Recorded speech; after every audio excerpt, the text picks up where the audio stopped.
Rakkina kee Rabbitti himachuun obsan balleessu. Rakkina kee namatti himachuutu obsa balleessa.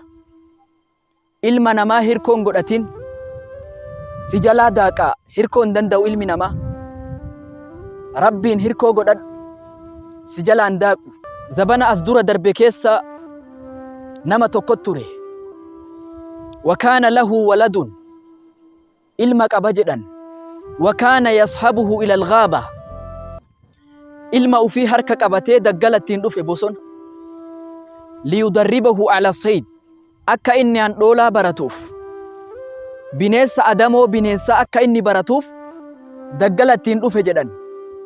Osoo leenjisu ilma ufii mucaan kun dargaggoomee guutamee gootomnaan abbaan dhaamsa ajaa'ibaa tokko dhaameef.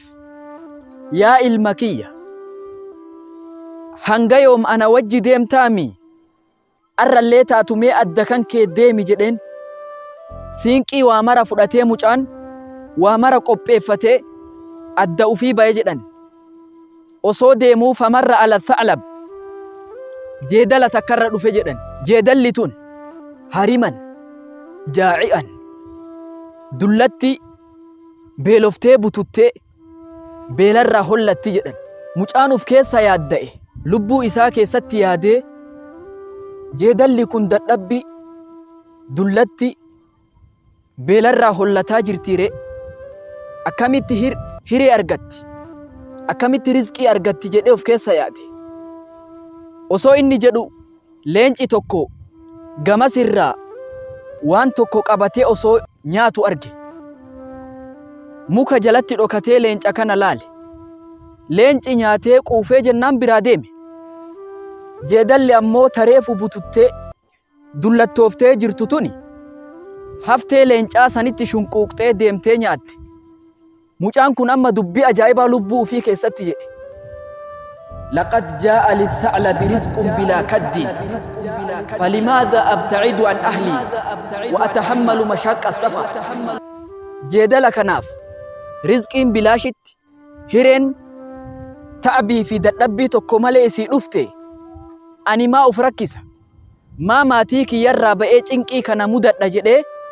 فرجع إلى البيت قرى منات ديبئ وأخبر لأبيه أسباب عودته وان ديبئ فأباته مجدا.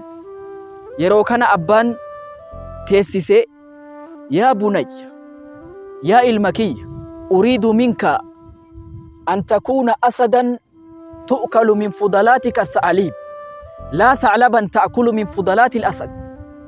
يا المكي أني كسر برباد akka ati leenca taate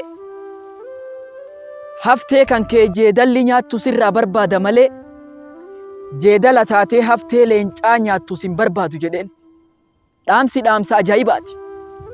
Harki kan kee jala ta'urra harki kan kee gubbaa ta'uu sirraa barbaada jechuu.